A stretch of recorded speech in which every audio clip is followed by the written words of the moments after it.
40 के दशक में एक मैगज़ीन निकलता था जिसका नाम था अग्रणी। उसमें एक कार्टून छपा था जिसमें स्वातंत्र सेनानियों को रावण के रूप में दिखाया है और 3 मार रहे हैं सावरकर। सावरकर जी के साथ खड़े हैं श्यामा प्रसाद मुखर्जी। अग्रणी मैगज़ीन के एडिटर थे नथुराम गोडसे और उसमें मैनेजर थे नारायण आप्टे। दोनों को गांधी हत्या के आरोप में फांसी दी गई। यह अग्रणी मैगज़ीन के स्टाफ मेंबर हैं जिसमें सावरकर, नथुराम गोडसे और नारायण आप्टे दिखाई देते हैं।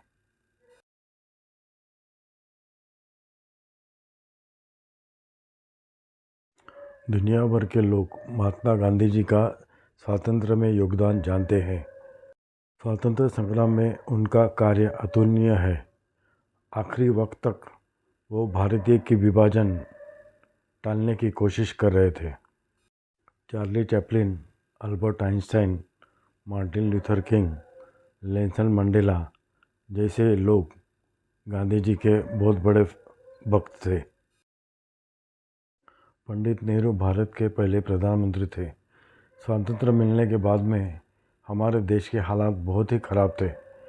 हमें धान इंपोर्ट करना पड़ता था और हमारा लिटरेसी रेट सिर्फ 12% था। पंडित नेहरू जी ने शिक्षा को बहुत बढ़ावा दिया। उनके काल में बड़े बड़े इंस्टीट्यूट जैसे Indian institute of science, Indian institute of technology, AIIMS, बकरानामल डैम, इसरो, रॉ, अप्सरा, भट्टी की स्थापना हुई। उन्होंने अपने पर्सनल प्रॉपर्टी का 97% हिस्सा डोनेट किया। सरदार पटेल जी को भारत का लौह पुरुष माना जाता है। जब हिंदुस्तान आज़ाद हुआ तब 500 से ज़्यादा प्रिंसली स्टेट हमारे देश में थे। उनको देश में शामिल करना बहुत ही बड़ा चैलेंज था।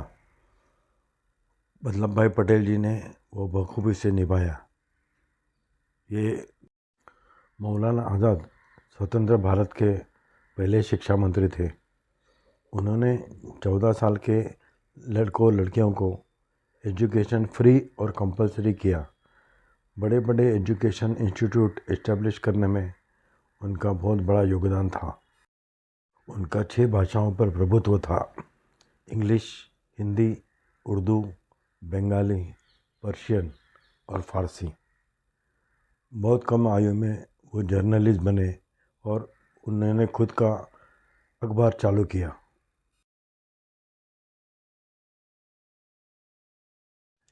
श्री राजागोपालाचारी ये बहुत बड़े स्टेट्समैन थे, प्रसिद्ध वकील और राइटर भी थे। वह हिंदुस्तान के लास्ट गवर्नर जनरल रहे।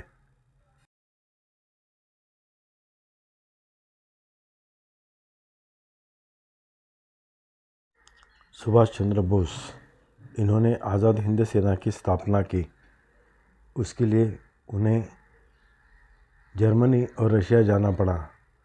ये लंबा सफ़र उन्होंने एक छोटी पनडुब्बी की सहायता से किया, जिसके लिए उन्हें 90 दिन लगे। हम समझ सकते हैं उतने कितने कठिन प्रयास स्वातंत्र संग्राम के दौरान किए। सावरकर जी को 50 साल की जन्मठेप की सज़ा हुई। उन्हें अंडमान जेल भेजा गया। 6 माफ़ीनामे लिखने के बाद उनका ट्रांसफ़र रत्नागिरी जेल में हुआ। रत्नागिरी जेल में वो आज़ाद थे, जेल में घूम फिर सकते थे, जबकि उनके बाकी साथी अंडमान में सज़ा काट रहे थे। बाद में उन्हें रिहा किया गया और उन्हें महीना 60 रुपये की पेंशन मिलने लगे। 60 रुपया ये बहुत बड़ी राशि थी, क्योंकि तब सोने का दर ₹18.65 प्रति 10 ग्राम इतना था। युवाओं को ब्रिटिश सेना में भर्ती करने का आह्वान किया ताकि वो आज़ाद हिंद सेना के साथ लड़ सके। गांधी हत्या में इस्तेमाल की गई पिस्तौल सावरकर जी ने मुहैया की थी, लेकिन यह बात कोर्ट में सिद्ध नहीं हो सकी, इसलिए उन्हें गांधी हत्या में बरी किया गया।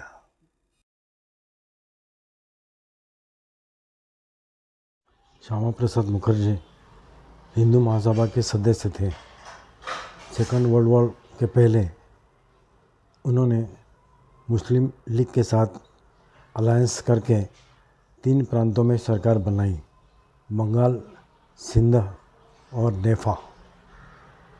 बंगाल प्रांत में उस डिप्टी सीएम थे और चीफ मिनिस्टर थे मुस्लिम लीग के उनके सहकारी।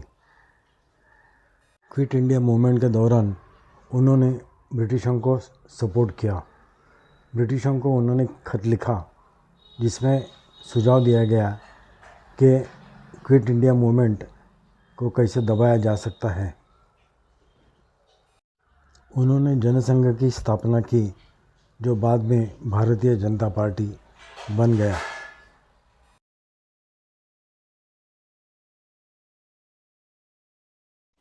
कुछ लोगों का कहना है कि सावरकर जी को भारत रत्न अवार्ड मिलना चाहिए। क्या आपको भी ऐसा लगता है? कृपया कमेंट सेक्शन में लिखिए। धन्यवाद।